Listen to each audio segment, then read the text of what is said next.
की जय। श्री गोविंद गोपीनाथ मरण मोहन जू की जय। नित्यल्लभ विष्णु विष्णुपाद रक्षत रक्षत शिशुमार भक्ति वेदांत नारायण गोसाई महाराज श्री गुरुदेव की जय। नित्यल्लभ विष्णु विष्णुपाद रक्षत रक्षत शिशुमार भक्ति वेदांत वामन गोसाई महाराज की जय। नित्यल्लभ विष्णु विष्णुपाद रक्षत रक्षत शिशुमार भक्ति वेदांत स्वामी महाराज श्री प्रभुपाद की जय। नित्यल्लभ विष्णु विष्णुपाद रक्षत रक्षत शिशुमार भक्ति प्रज्ञान केशव गोसाई महाराज की जय। नित्यल्लभ विष्णु विष्णुपाद रक्षत रक्षत शिशुमार भक्ति सिद्धांत सरस्वती गोसाई प्रभुपाद की जय।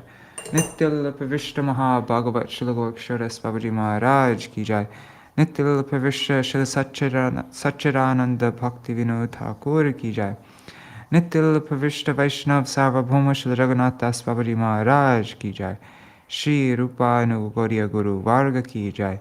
श्री रूप सनातन भट्ट रघुनाथ श्री जीव गोपाल भट्टदास रघुनाथ शार गोसाई प्रभु की जय। श्री स्वरूप दामोदर राय रामानंदारी श्री गौर प्रसाद वृंद की जय। नाम अक्षय श्री हरिदास ठाकुर की जय।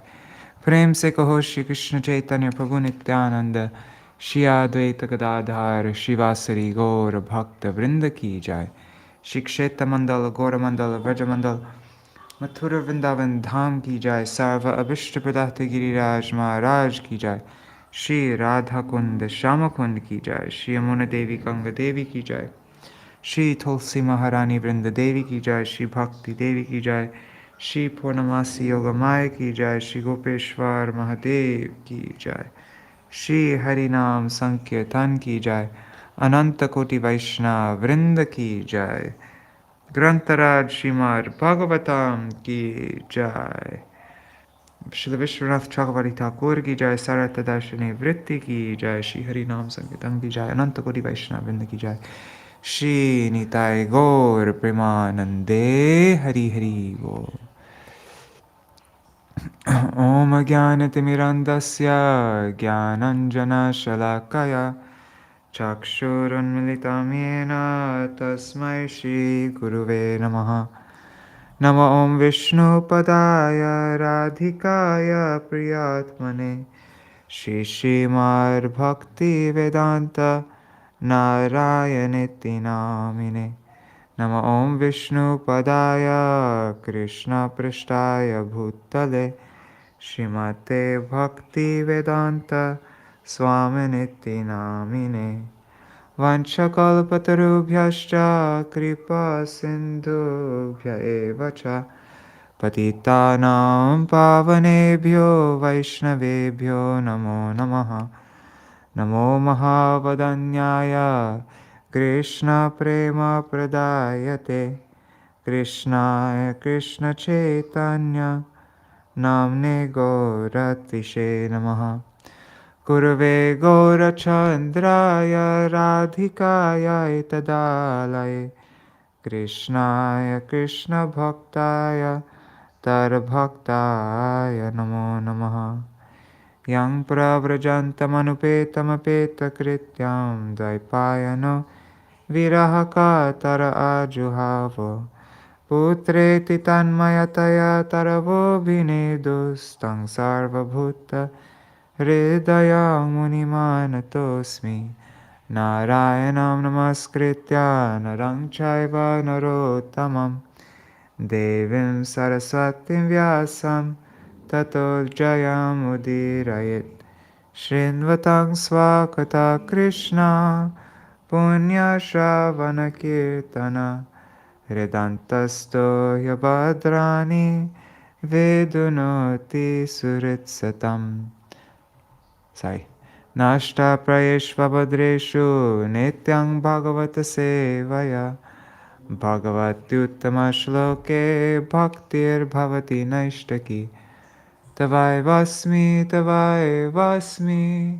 na jivami tvaya vina iti vigyaya radhe tvam nayamam charanantikam Bhaktya vihina aparada lakshay क्षिप्ताष्टकामादितरङ्गमध्ये Kripa Mayi Tvam Sharanam Prapanna Vrinde Namaste Charanarvindam.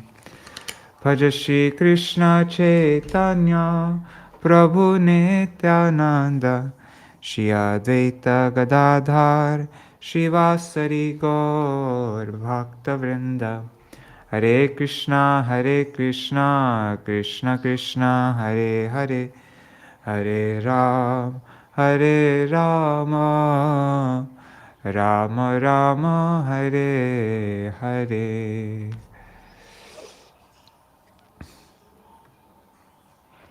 Hari bol, everybody. Sudevi Didi. Wow, you're early today. Raseshwari Mataji, Indira Mataji, Raj Bhuvan Yadav ji, Rup Manjari Didi, and Nitai, and Gargaraj ji, Dandavat Pranams, Prajumna Prabhu, Mantra Murti Mataji. Hare Krishna, everybody. Dandavat Pranams.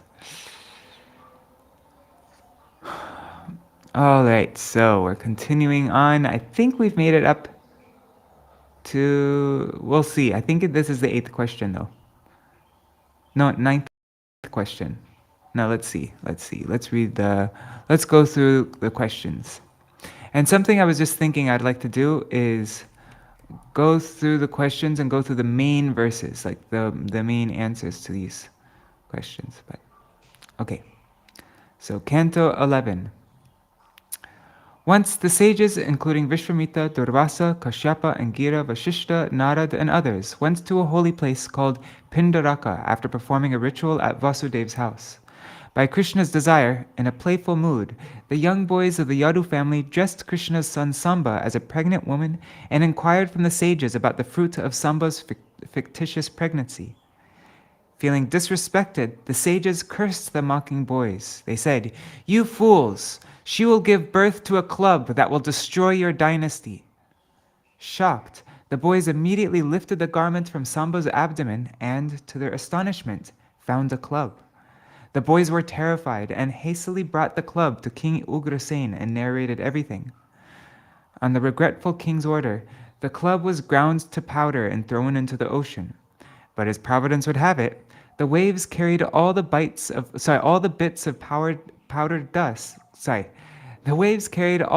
powdered club back to the shore, where they were absorbed and fructified into tall canes. A hunter named Jara found a small lump of that iron club from the belly of a fish, and he fashioned it into an arrowhead. These iron canes and the hunter's arrow would ultimately be the means for the annihilation of the Yadus. The all-knowing Lord Krishna, although capable of reversing the Brahman's curse, didn't do so. Rather, in his form as time, he sanctioned all these events. The reasons why Krishna departed along with the Yadus are elaborated later. Understanding the curse of the Yadu dynasty and the imminent disappearance of Krishna, Vasudeva became anxious. He approached Narad Muni for enlightenment. Narad instructed him by narrating a conversation between King Nimi and the Navayogendras. That's Kavi. These are the 9 sons of Lord Rishabdev. Kavi, Havi, Antariksha, Prabhuda, Pipalayan, Abhihotra, Durmila, Chamasa, and Karabhajana. Once during their travels, the Navayogendras had come to see the sacrifice of Nimi. Nimi had asked them 9 glorious questions, each one of which was answered by one of the 9 great sages. And I'm not going to go through their answers, but as I mentioned, I want to find the main verses that answer the questions, and we could go through that. Maybe I can do that today. I don't know. We'll see. I mean, maybe I can prepare that for tomorrow. We'll see, though. So Nimi asked his first question. Please tell me, what is the supreme good for the entire humanity? Then Nimi's second question was, what are the qualities and behavior of a devotee? His third question was, please describe Maya, or the illusory energy of Lord Vishnu that bewilders even great mystics. His fourth question was, how can a foolish materialist become disassociated from Maya? His fifth question was, please describe the transcendental position of Lord Narayan. His sixth question was, please describe Karma Yoga, by which one can attain the transcendental platform. His seventh question was, what are the various pastimes of the Lord's incarnations? His eighth question was, What is the destination of one who is devoid of bhakti?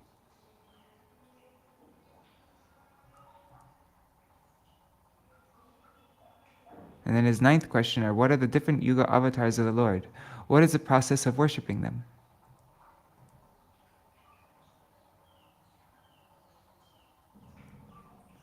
Okay, so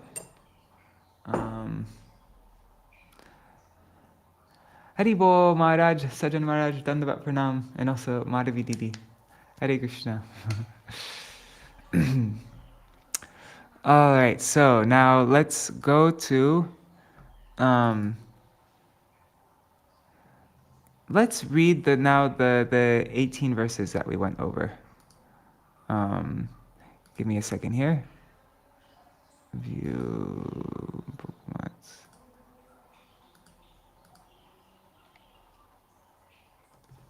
Okay, so chapter 5. Narad concludes his teachings to Vasudeva.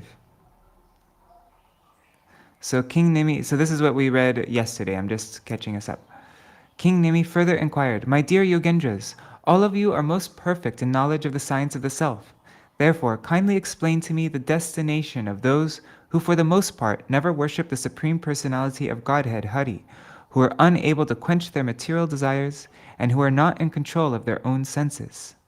Sri Chamasa said, "Each of the 4 social orders headed by the Brahmins was born through different combinations of the modes of nature, from the face, arms, thighs, and feet of the Supreme Lord in his universal form. Thus, the 4 spiritual orders were also generated. If any of the members of the 4 Varnas and 4 Ashrams fail to worship or intentionally disrespect the personality of Godhead, who is the source of their own creation, they will fall down from their position into a hellish state of life.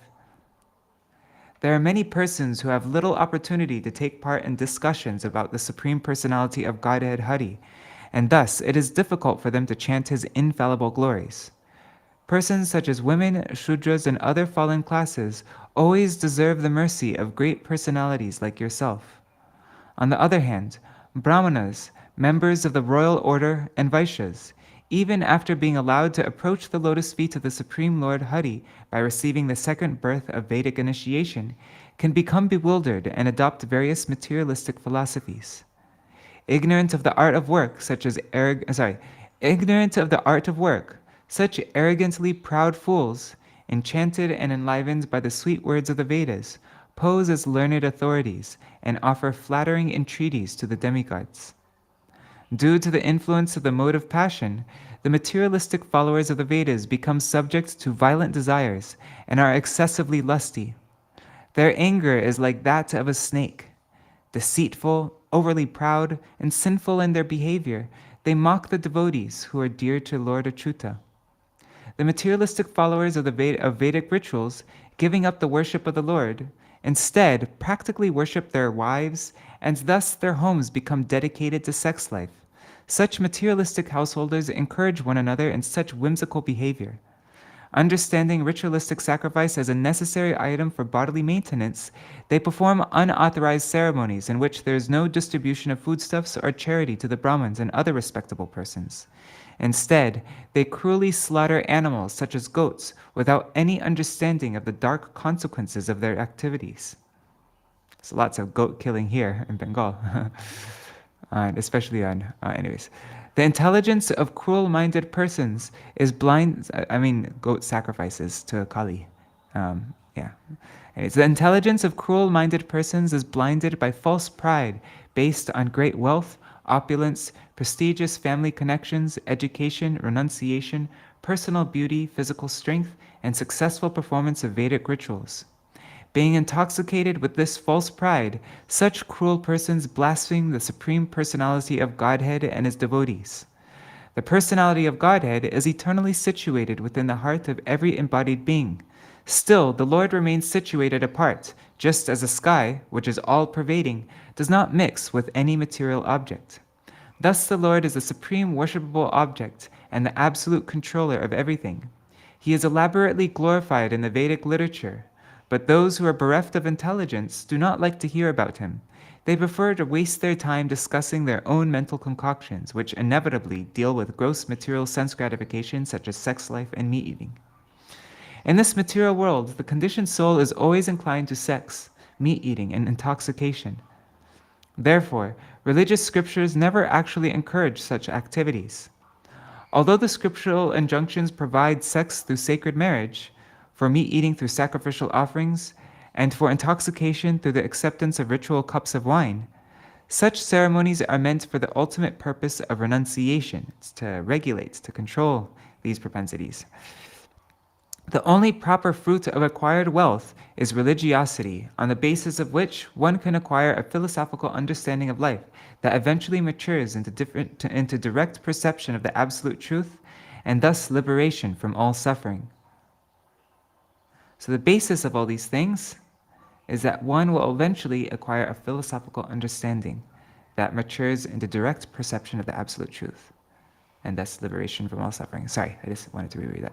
Materialistic persons, however, utilize their wealth simply for the advancement of their family situation. They fail to see that insurmountable death will soon destroy the frail material body. According to the Vedic injunctions, when wine is offered in sacrificial ceremonies, it is later to be consumed by smelling and not by drinking. Similarly, the sacrificial offering of animals is permitted, but there's no provision for wide-scale animal slaughter. Religious sex life is also permitted, but only in marriage for begetting children and not for sensuous exploitation of the body. Unfortunately, however, the less intelligent materialists cannot understand that their duties in life should be performed purely on the spiritual platform. Those sinful persons who are ignorant of actual religious principles, yet consider themselves to be completely pious, without compunction, commit violence against innocent animals who are fully trusting in them. In their next life, such sinful persons will be eaten by the same creatures they have killed in this world. The conditioned souls become completely bound in affection to their own corpse-like material bodies and their relatives and paraphernalia. In such a proud and foolish condition, the conditioned souls envy other living entities, as well as the Supreme Personality of Godhead Hari, who resides in the heart of all beings. Thus, enviously offending others, the conditioned souls gradually fall down into hell. Those who have not achieved knowledge of the absolute truth, yet who are still beyond the darkness of complete ignorance, generally follow the threefold path of pious material life, namely religiosity, economic development, and sense gratification, as dharma, artha, and kama. Not having time to reflect on any higher purpose, they become the killers of their own soul. The killers of the soul are never peaceful because they consider that human intelligence is ultimately meant for expanding material life. Thus, neglecting their real spiritual duties, they are always in distress. They are filled with great hopes and dreams, but unfortunately, these are always destroyed by the inevitable march of time. Those who have turned away from the Supreme Lord Vasudeva, being under the spell of the Lord's illusory energy, are eventually forced to give up their so-called homes, children, friends, wives, and lovers, which were all created by the illusory potency of the Supreme Lord, and they enter against their will into the darkest regions of the universe. So that's where we read up to yesterday. Now King Nimi will inquire, in what colors and forms does the Supreme Personality of Godhead appear in the different ages? And with what names and by which types of regulative principles is the Lord worshipped in human society? So we're going to hear, this is the last question, question 9. Okay, so let's go to the Sanskrit, and I'm just checking the comments again. 1 second. Okay. 1 second, I'm just going to drink some water.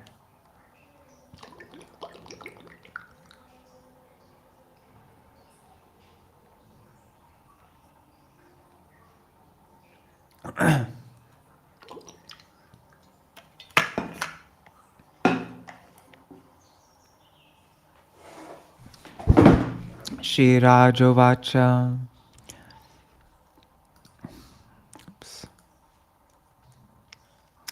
Kasmin kale sa Bhagavan kim varna kidrisho nribhi namna va kena vidhina pujyate tar ihochatam. King Nimi said, "In what colors and forms does the Supreme Lord appear in each of the different ages? And with what names and by what types of rules is the Lord worshipped by men?" So he's asking about the incarnations and how they're worshipped. Commentary by Sārārtha-darśīni commentary by Śrīla Viśvanātha Cakravartī Ṭhākura. Such persons cannot be delivered except by the appearance of the Lord in this world. Having concluded this, the king asks this question. Kidrisha means what type of form?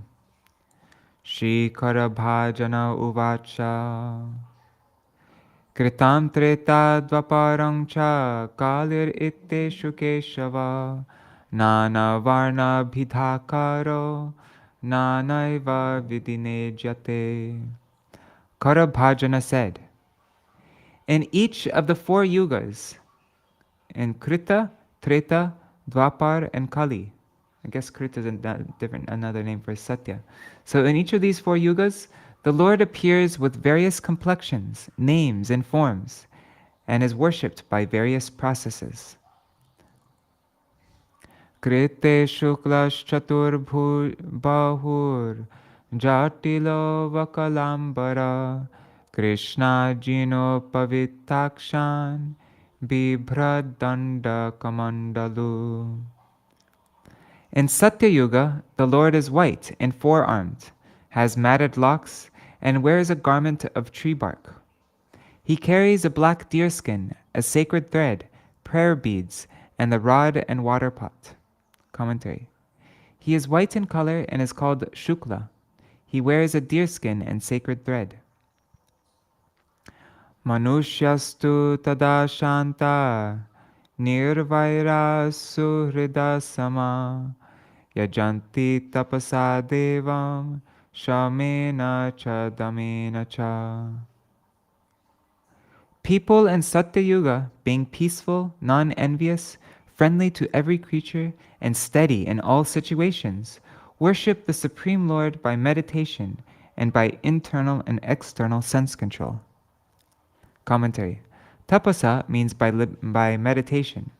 Meditation is the process of worship in that age. Hangsa suparno vaikunto dharmo yogeshvaro mala ishvara purusho vyakta paramatmeti giyate.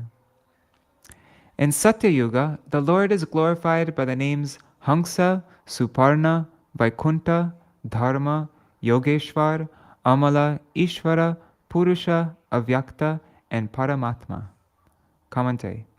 In Satya Yuga, the Lord is glorified by these names. Tretayam raktavarno so chaturbahus trimekhala hiranyakeshastrayatma sruksruvadyupalakshana. In Treta Yuga, the Lord appears with a red complexion. He has 4 arms, golden hair, and wears a triple belt representing initiation into each of the 3 Vedas. Embodying the knowledge of worship by sacrificial performance, which is contained in the Rig, Sama, and Yajur Vedas, his symbols are the ladle, spoon, and other implements of sacrifice. I'm really curious to see a picture of these forms of the Lord. Commentary. He is red in color, and his name is Rakta. He wears a 3-stranded belt obtained during the initiation ceremony. He is the form of sacrifice because he possesses the 3 Vedas. Sacrifice is the method of worship in this age. Tang tada manuja devam sarvadeva mayam harim yajanti vidyayatraya dharmishta brahmavadina. In Treta Yuga, the people, fixed in Dharma and sincerely interested in achieving the absolute truth, worship the Lord who contains within himself all the Devatas.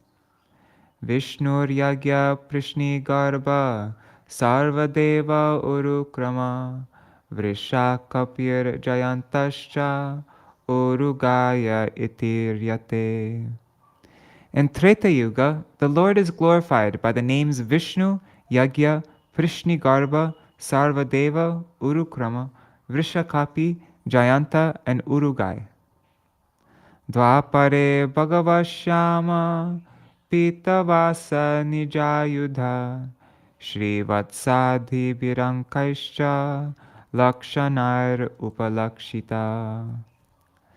In Dvapar Yuga, the Supreme Lord, with a dark blue complexion wearing yellow garments, is marked with the Srivatsa and other distinctive ornaments and bodily features. Commentary. Shama means the color and the name. Tang tada purusham martya maharajo palakshanam yajanti veda tantrabhyam parang jigyasavo nripa. O king, in Dwapar Yuga, men who desire to know the Supreme Lord worship him in the mood of honoring a great king, following the prescriptions of both the Vedas and Pancharatra scriptures. Commentary. They worship him with royal symbols such as the umbrella and chamar. He is worshipped using the Vedas and the Pancharatra. Namaste Vasudevaya Nama Sankarshanaya Cha Pradumnaya Niruddhaya Tubhyam Bhagavate Nama Narayanaya Rishaye Purushaya Mahatmane Viveshwaraya Vishveshwaraya Vishvaya Sarvabhutatmane Nama. Obeisances to you, Vasudev, to your forms of Sankarshan, Pradumna, and Aniruddha, to Narayan Rishi, to the Purusha, the best of personalities, the master of this universe, the form of the universe, the soul within all created entities. Commentary. He offers respects. Eti dvapara urvisha stuvanti jagadishvaram nana tantra vidhanena kalavapi tatashrinu. O king, in this way, people in Dwapar Yuga glorified the Lord of the universe. Now kindly hear about the form in Kali Yuga, worshipped through the methods of worship explained in various Pancharatra scriptures. Commentary.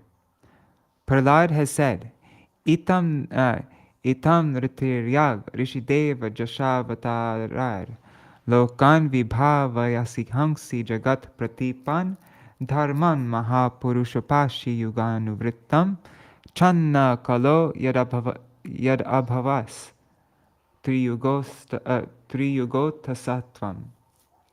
In this way, by appearing in various incarnations as a human being, an animal, a great saint, a devata, a fish, or a tortoise, you maintain the worlds, kill those who cause disturbance, and protect dharma in all the yugas. Great Lord, since you will appear covered in Kali Yuga, you are called Tri-Yuga, at Śrīmad-Bhāgavatam 7.9.38. From this, it is understood that most people of Kali Yuga do not know the Lord, since he is covered in Kali Yuga. That statement is supported in the present verse by making a statement with a hidden meaning. The words Nana Tantra Vidhanena Kalo indicates the prominence of the methods mentioned in the Pancharatra scriptures, the Tantra in Kali Yuga used in the Lord's worship, but the phrase conceals another meaning. The word Api indicates the particular Kali Yuga after Dwapar in the 28th cycle of Viśvanātha Manvantar, mentioned by Garga in the 10th canto. Asan varnas taryo hyasya grinnato nu yugam tanu shukla rakta tata pita idanim krishnatangata. So Gargacharya says to Nanda Maharaj, your son Krishna appears as an incarnation in every millennium. In the past, he assumes 3 different colors, white, red, and yellow. And now, he He has appeared in a blackish color. All such incarnations have now assembled in Krishna. That's 10th Canto, 8th chapter, 13th verse. The words Tantra Vidhanena mean by a secret method, or using an esoteric means. Just as Shveta-Dhavati could mean the white animal, the Shveta, runs, or it can mean the dog, the Shva, runs. The Shva runs from here, depending on the intention and context. So, Tantra Vidhanena indicates the following verse will have two meanings. Please listen. He speaks to the king who is already listening to inspire him to understand the secret which he will speak. Okay, so now we come to this very famous verse. Krishna Varnam Tvisha Krishnam Sangopangastra Parshadam Yagyai Sankirtana Prayar Yajanti Sumedhasa. This is such an important verse. Such an important verse. This is the verse indicating Sri Chaitanya Mahaprabhu in Śrīmad-Bhāgavatam.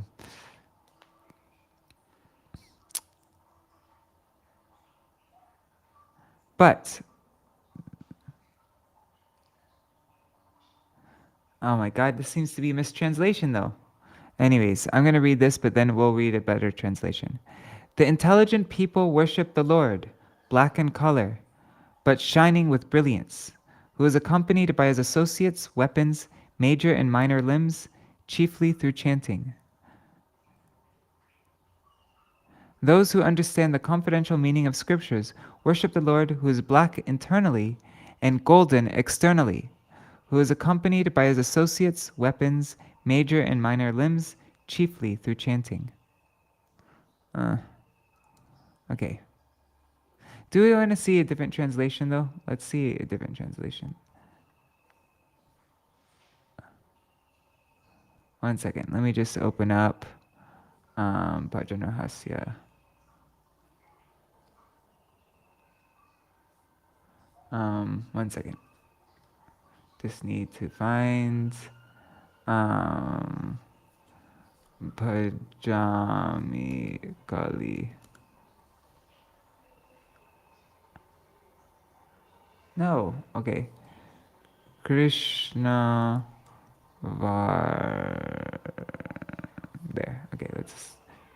The first verse of Bhajanahasya. Śrīla Bhaktivinoda Thakur. So let's see this. I worship. So this is Bhaktivinoda Thakur. Bhaktivinoda Thakur's Bhajanahasya, verse 1.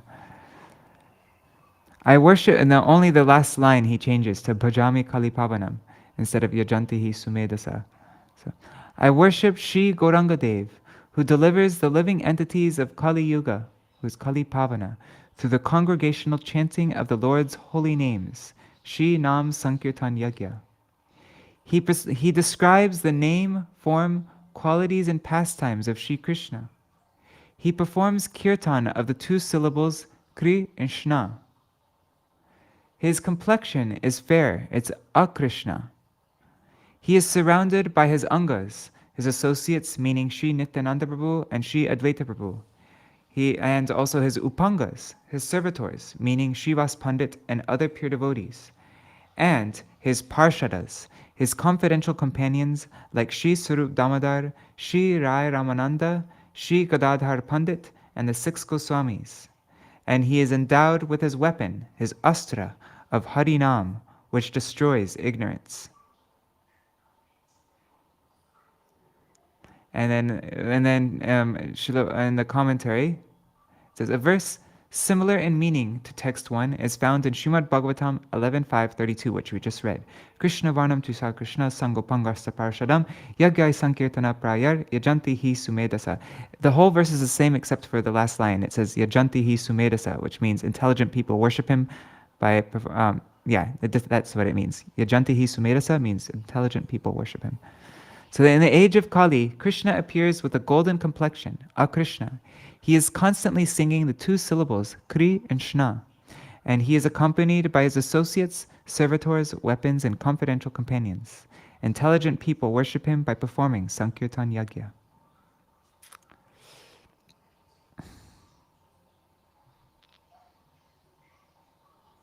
All right, so yeah, because this translation, it was saying he is black in color, but no, it's Krishna Varnam. It means the two Varnas, Kri and Shna. He utters the two syllables, Kri and Shna. That's what Krishna Varnam means. It doesn't mean that he's black. Although maybe there can be two meanings. But then Tvisha Akrishna means he is Akrishna. He is not black. He's the opposite of black, which is golden or fair. Fair. Anyways, let's see what the commentary says. Commentary. In the case of various Kali Yugas, the avatar's color is black. However, this color is not gross. It shines, Akrishnam, with brilliance, Tvisha, like a sapphire. In one particular Kali Yuga, it is black, but also not black, Akrishnam, but Gora, or yellow, shining externally, since the remaining color in Garga's description after mentioning white, red, and Shama is Pita, yellow. In that verse that we just read, that Gargacharya said to Nanda Maharaj. This avatar is internally black and externally yellow or golden.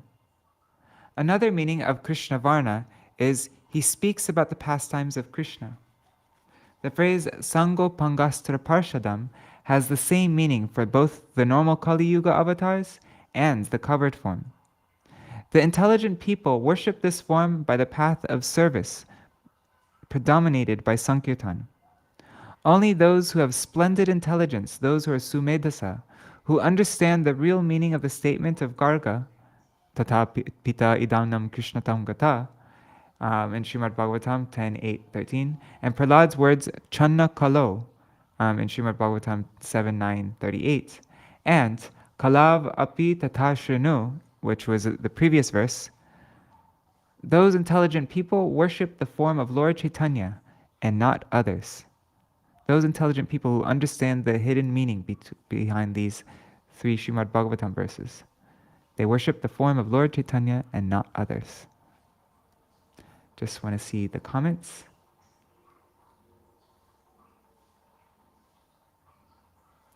Oh, and Rup Manjari Didi, regarding Treta Yuga, yeah, I think there is a different.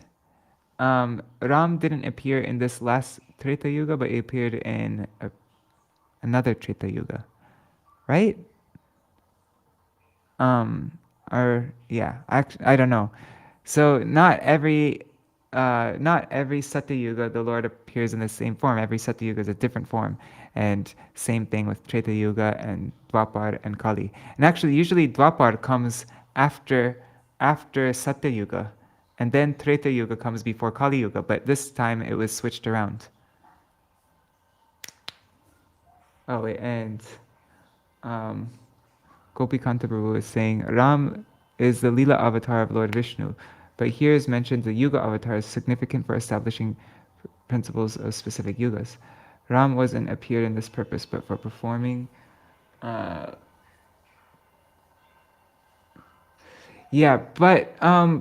also Ram is a Leela avatar, but also I think he's also a Yuga avatar as well. I don't know though. Actually, I have to look into that. But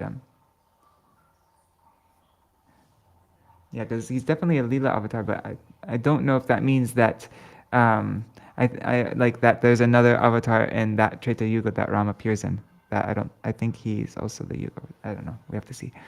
Okay, let's continue. Dhyayam sada paribhava gnam abhishta. Oops. God, it's so annoying how this is. Okay. Dhyayam sada paribhava gnam abhishtadoham tirtaspadam. No, I can't do it. I need to see the actual verse because it's all. I'm not sure if you guys have noticed, but it's very often just all jumbled up, all the lines, and I have to try to figure out what's the first, second, third, and fourth line.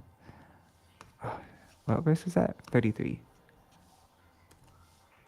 Okay. Deyam sada paribhavagnam abhishtadoham tirtaspadam shiva virinchi nutam sharanyam Bhrityartiham pranatapala bhavabdipotam Vande Mahapurushute Charanaravindam. Oh my God, this is such a famous verse. Also a very deep verse. It has two meanings, referring to Ram and referring to Mahaprabhu. Okay.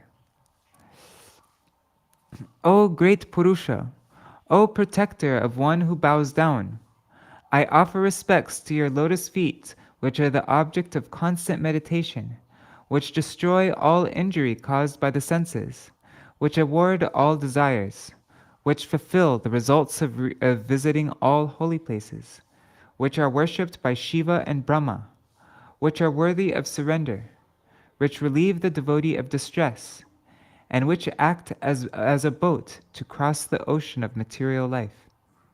Commentary. This avatar generally teaches worship of Krishna and Ram to the people of Kali Yuga. Two verses glorify these forms. One should always meditate on this form. There are no rules about time or place.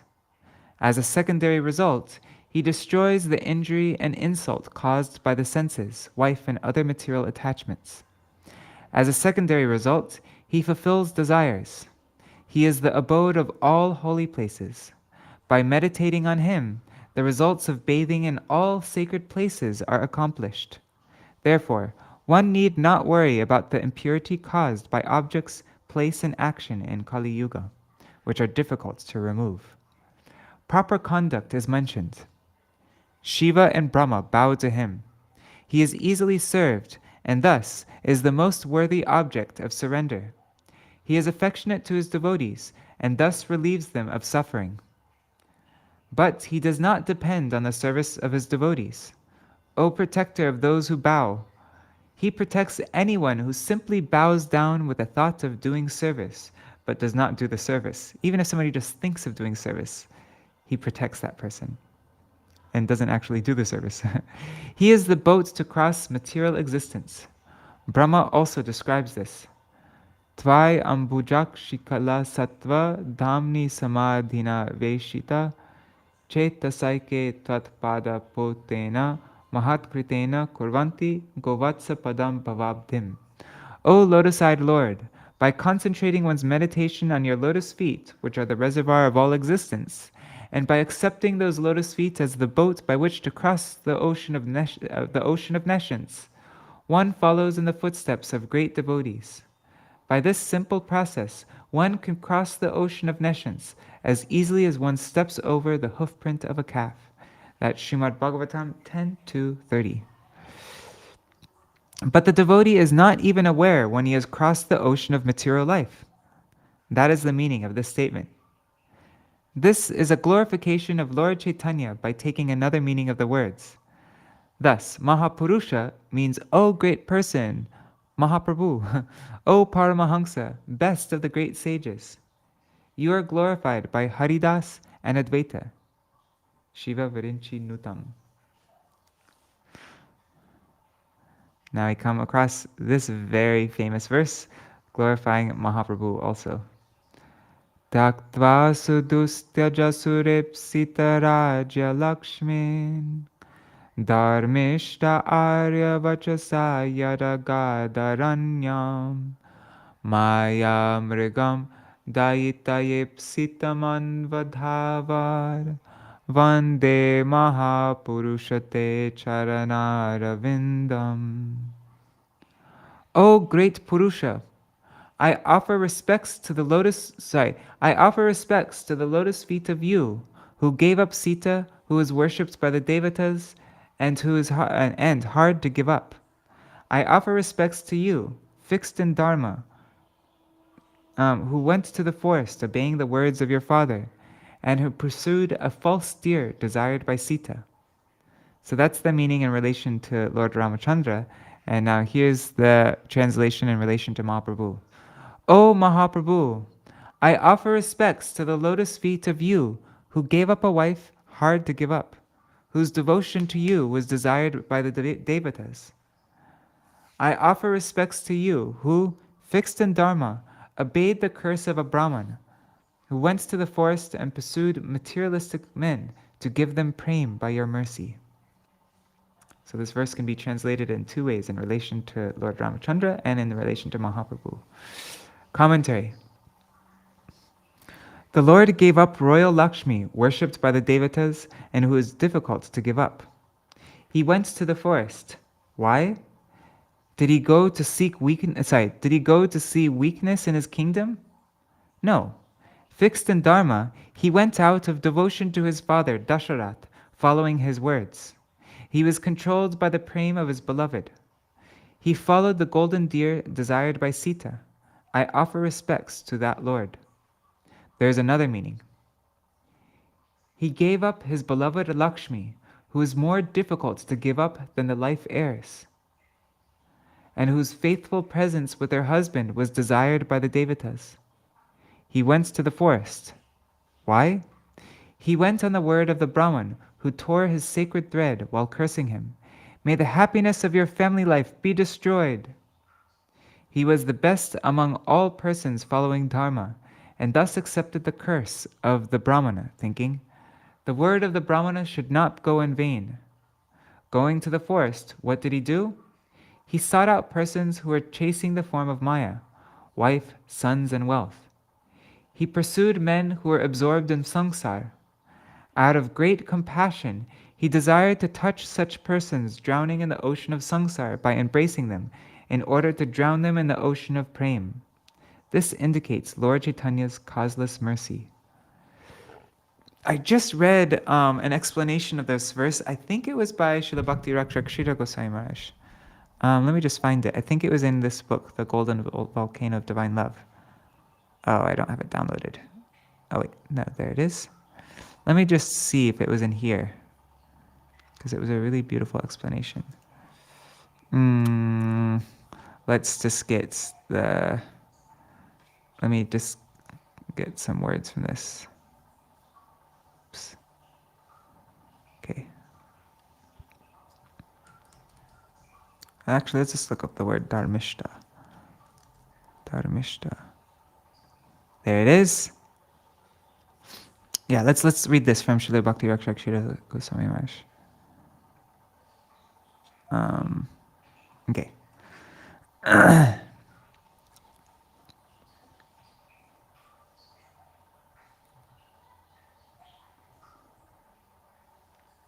Okay. So this is from The Golden Volcano of Divine Love by Srila Bhakti Rakshak Srila Goswami Maharaj. The Hidden Incarnation.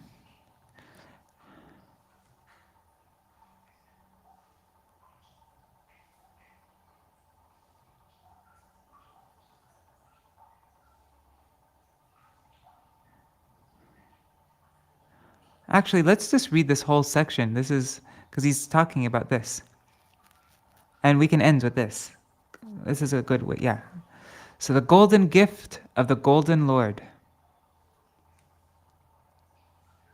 No, let's start a little bit higher. Okay, part 1. The life of Sri Chaitanya Mahaprabhu, the golden avatar. In the teachings of Cakravartī Rishi, we find mention of the different incarnations for different ages, the Yuga-Avataras. In Dwapara Yuga, the Yuga-Avatar is mentioned as follows. And we already read this, I'm not going to read the Sanskrit again. In Dwapara Yuga, Lord Krishna appears with the color of a dark rain cloud, wearing lightning-colored garments. He is decorated with beautiful ornaments. His chest bears the mark of Srivatsa, and he carries his own weapons. After the description of the Yuga-Avatar of Dwapara Yuga, Cakravartī Rishi mentions the Kali Yuga-Avatar. I'm not going to read the Sanskrit again, but this is verse 31, which we just read. He says, O king, up to Dwapara Yuga, I have finished describing the incarnations for different ages who come to remind the people of the most appropriate duty for their age. They come and tell us, if you do this, you will get the greatest benefit. O king, after the Dwapara age is finished, the age of Kali comes. The incarnation for the age of Kali has been mentioned in many places in the scriptures, and now I am just going to explain that information to you. Then he says, Krishna Varnam Tisa Krishnam Sangopangastra Parshadam Yagyai Sankirtana Prayar Yajanti Hi Sumedasa. In a suppressed way, this verse explains the advent of Sri Chaitanya Mahaprabhu. The ordinary of Krishna Varnam is of a black color, but Tvisha Krishnam means his luster is not black. Accompanied by his associates, he is worshipped by the process of Sankirtan, the chanting of the holy name of Krishna, and those of sharpened intellect will perform this kind of worship. The golden gift of the golden Lord. Jiva Goswami explains the meaning of this verse in his own parallel verse. Anta Krishnam Bahir Goram Darshitangadi Vaibhavam Kalo Sankirtanadhyasma Krishna Chaitanya Ashritam. I take shelter of Sri Krishna Chaitanya Mahaprabhu, who is outwardly of a golden complexion, but is inwardly Krishna himself. In this age of Kali, he displays his expansions while performing congregational chanting of the holy name of Krishna. That he is blackish within means that internally he is Krishna. That he is golden without means that he's accepted the mood of Srimati Radharani. In the age of Kali, that golden Lord is seen accompanied by his expansions, associates, and Sankirtan. Someone may argue that the meaning of Krishna Varnam is that his color is black and his luster is also black. But how is this possible? That would be redundant. The conjunction between the words Tvisha and Akrishnam mean that his color is Krishna, black, but his luster is Akrishna, not black. Then someone might say, not black does not necessarily mean golden. Why should it mean golden? The answer is found in Śrīmad-Bhāgavatam. Once, Vasudeva sent the astrologer priest Garga Rishi to Vrindavan to perform the name-giving ceremony for Krishna. At that time, Garga Rishi came to the house of Nanda Maharaj and explains that Vasudeva had sent him. He said, "Your child is now a little grown up, and the name-giving ceremony must be performed." At that time, he spoke the following verse, which we just read in Viśvanātha Chakravartī Thakur's commentary. Asan varnas taryo hyasya grinato nu yugam tanu shuklo rakta sata pita idanim krishnatangata. In past incarnations, this boy has appeared with different complexions, white, red, and gold, according to the particular age in which he had appeared. Now he has assumed this blackish color. He said, Krishna comes in a white color in Satya Yuga, red in Treta Yuga, and he also comes with a golden complexion. Now in this Dwapar Yuga, he has come in a black color. So the reference to the golden color, Pita, is found here, because only that color has been left for this present age of Kali. There is another reference to this golden color in the Upanishads, Yada Pashya Pashyante Rukmavarnam. Krishna, the supreme Brahma, appears in a golden form. Rukmavarnam means golden, and here also, non-black means golden. Krishna wanted to come as the incarnation for this age of Kali, as well as to fulfill his promise in Vrindavan. I shall chant the glories of the gopis, especially of Radharani. I shall chant her name, her glory, and roll in the dust of the earth. But Radharani said, I won't allow your body to roll in the dust of this earth. I shall cover you with my luster. Both the mood as well as the luster of Radharani capture Krishna when he comes here in Kali Yuga. And this does not occur in all Kali Yugas, but only in a special Kali Yuga. In all the days of Brahma, in every Yuga, the Yuga-Avatar comes. But Krishna only comes once in a day of Brahma, or once every 4.3 billion years. At that time, the original personality of Godhead, Swayam Bhagavan, appears along with his abodes, Vrindavan and Navadvip. And Krishna and Mahaprabhu do not come here alone, but they come with their paraphernalia and suitable companions. Sweetness tasting itself. And in this age of Kali, he performs a double function. He preaches Nam Sankirtan, and more importantly, he assumes the mood of Radharani to taste his own sweetness, his own ras. He is ras himself. Krishna thinks, what is the intensity of the finest ras in me? I would like to taste that. But only devotees can taste that. So he took the position of Radharani to taste himself as Krishna, the central, final, and perfect abode of ras. Only Radharani can taste the maximum ras. So he has to take her nature, her mood, and temperament to taste his own intrinsic ecstasy. For that reason, he descended. His first duty was to spread Nam Sankirtan, and the secondary internal private duty was to perform Swabhajan Vibhajan, to taste his own intrinsic ecstasy in the mood of Radharani. In Puri, with Ramananda Rai, Swarup Damodar, and other intimate associates, he tasted that great ocean of union and separation continuously for 12 years. In his last 12 years, he passed his time only in the process of tasting that mellow. That incarnation is generally worshipped by Sankirtan. Without Sankirtan, Gauranga and his paraphernalia cannot be worshipped. He is the propounder of Sankirtan. He loves Sankirtan, and he gets satisfaction only by Sankirtan. Only those who have sufficient merit, who are Sukritivan, will worship him by this process. The common mob cannot join this campaign. Those who have good guidance internally, good fortune, can catch the very gist of truth and engage in this process of Nam Sankirtan. It's a beautiful description of that verse, isn't it? Krishna Varnam Tisa Krishnam. Okay, let's just read this section and then we can end here. Love is supreme. A rubbish brain cannot detect what is right or wrong, or how precious this is. He cannot understand or follow this higher line of thought. A man should be judged by his ideal, his aspiration for higher things. If the ideal is great, the man is great. What should be the highest ideal? Love. Love is the supreme thing. It is the most rare and precious thing. Divine love and beauty is the highest thing ever known to the world. And those who can catch this are really possessed of good intellect, sumedasa, like in that verse, yajanti hi sumedasa. They are of high intellect. And one who possesses this highest ideal should be considered a man of higher order. He alone can understand and practice Sankirtan. He alone can take to this path the process of satisfying the Supreme Being by chanting the holy name of the Lord. The hidden incarnation. This is mentioned in Śrīmad-Bhāgavatam as well as in the Mahabharata and other Vedic literatures. Karabhajan Rishi, the last of the 9 great yogis, has given us a clue to understand Sri Chaitanya Mahaprabhu as a special incarnation for the age. He has mentioned the incarnation for this age of Kali in a mystic way. We may think, why has this not been described very plainly? So many avatars are clearly described, but when Śrīmad-Bhāgavatam describes Sri Chaitanya Mahaprabhu as the incarnation for the age of Kali, it is discussed in a mystic way.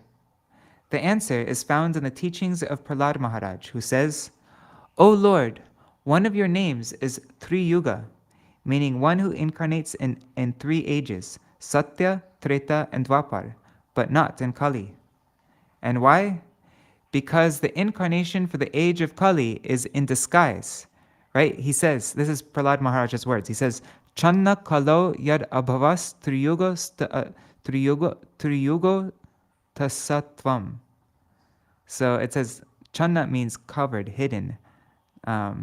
Kalo, and Kalo means Kali Yuga. So in Kali Yuga, he comes in a hidden incarnation. Here we find the key to the mystic way of representing Sri Chaitanya Mahaprabhu to the fortunate and intelligent circle, the Sumedasa, that ordinary people may not have any clue. And now we come to these verses that we just read. Oh my God. And then there's the curse of the Brahman, which is referred to in this verse here. Okay, so now it is 8:31. I think tomorrow we can begin our reading with this. this explanation of the hidden incarnation and these 2 verses which we just read. Okay, does that sound good? We'll read this explanation of these 2 verses and then we can finish the chapter. That will be our reading for tomorrow. All right. Wow, I wasn't even planning on reading that, but it was just so perfect.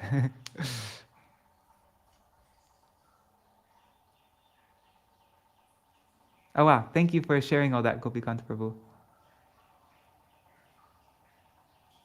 Okay. Hare Krishna, Krishna Krishna, Hare Hare, Hare Rama, Rama Rama, Hare Hare, Hare Krishna,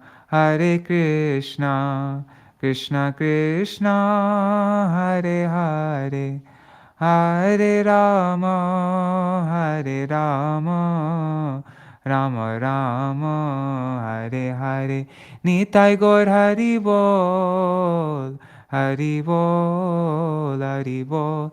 Nitai Gaur Hari Bol, Nitai Gaur Hari Bol, Hari Bol, Hari Bol, Nitai Gaur Hari Bol. Jai Shishi. Oh, and Gopikant Prabhu is saying that the golden avatar of Bhakti Vedanta Sangha. It's all based on Śrīmad-Bhāgavatam. Oh, it's explained more in the teachings of Lord Chaitanya. There you can find an explanation of these 2 different lines of avatars and much more about the way the Lord expands. Cool. Maybe we can read that also. Read the teachings of Lord Chaitanya, that section. If you could, Gopikant Prabhu, if you can find me that section, and like send me a link to that particular section that you're referring to, that would be really helpful. All right. Jai Shishi Guru Gauranga Gandharvika Giridhari Shishi Radha Vinod Bihari Ju Ki Jai Shri Govinda Gopinath Madan Mohan Ju Ki Jai Nityalila Pravishtam Vishnupa Rashata Rashata Shishimar Bhakti Vedanta Narayan Gosai Maharaj Srila Gurudeva Ki Jai Nityalila Pravishtam Vishnupa Rashata Rashata Shishimar Bhakti Vedanta Vaman Gosai Maharaj Ki Jai Nityalila Pravishtam Vishnupa Rashata Rashata Shishimar Bhakti Vedanta Swami Maharaj Srila Prabhupada Ki Jai Nityalila Pravishtam Vishnupa Rashata Rashata Shishimar Bhakti Pragyan Keshav Gosai Maharaj Ki Jai Nityalila Pravishtam Vishnupa Rashata Rashata Shishimar Bhakti Siddhanta Saraswati Gosai Prabhupada Ki Jai Nityalila Pravishta Maha Bhagavat Srila Gorksharas Babaji Maharaj Ki Jai Nityalila Pravishta Srila Satchidananda Bhakti Vinod Ṭhākura Ki Jai Nityalila Pravishta Vaishnav Sarvabhauma Srila Jagannath Das Babaji Maharaj Ki Jai Shri Rupa Anuga Guru Varga Ki Jai Shri Rupa Sanatan Bhatta Raghunath Shri Jeev Gopal Bhatta Dashagunath Sharda Gosai Prabhu Ki Jai Shri Sarup Damodar Rai Ramanantari Shri Gaur Parshad Vrinda Ki Jai Namacharya Srila Haridas Ṭhākura Ki Jai Prem se kaho Shri Krishna Chaitanya Prabhu Nityananda Shri Advaita Gadadhar Shri Vasari Gaur Bhakta Vrinda Ki Jai Shri Kshetra Mandala Gaura Mandala Vraja Mandala Mathura Vrindavan Dham Ki Jai Sarva Avishta Vradata Giriraj Maharaj Ki Jai Shri Radha Kun Shamakun Yamuna Ganga Tulsi Bhakti Devi Ki Jai Shri Harinam Sankirtan Ki Jai Ananta Koti Vaishnav Vrinda Ki Jai Samagata Shri Channa Avatar Shri Krishna Chaitanya Mahaprabhu Ki Jai Shri Grantaraj Śrīmad-Bhāgavatam Ki Jai Shri Viśvanātha Cakravartī Ṭhākura Ki Jai Sārārtha-darśīni Vritti Ki Jai Srila Bhakti Rakshak Shira Gosai Maharaj Ki Jai His Golden Volcano of Divine Love book Ki Jai Shri Harinam Sankirtan Ki Jai Ananta Koti Vaishnava Vrinda Ki Jai Shri Nitai Gaur Premanande Hari Hari Bol Vrindai Tulsi Devai Priyai Keshavashacha Krishna Bhakti Pradadevi Satyavatai Namo Namaha Vancha Kalpatarubhyascha Kripa Sindhu Vacha Patitanam Pavanebhyo Vaishnavebhyo Namo Namaha. Dandavat pranams, everybody. Yes, indeed, Mataji. Yes, it is nicer to go deeper into these very important verses. So we'll continue reading from the Golden Volcano of Divine Love tomorrow, about the 2 verses that we just read and the curse of the Brahman. I never heard that description of the curse of the Brahman before I read this Golden Volcano of Divine Love. I've been actually, this book, Golden Volcano of Divine Love, I've been reading it every night, Like I read myself to sleep every night reading that book. And I'm like 80% done with the book. It's so beautiful. Highly recommend it. Maybe sometime we could read it, the full book. Actually, that's something I would like to do eventually, is read Sri Guruna's Grace online, and then read Golden Volcano of Divine Love online, because both those books are just so beautiful. All right, everybody, thank you so much for joining, and I will see you all tomorrow. Jai Shri Radhe.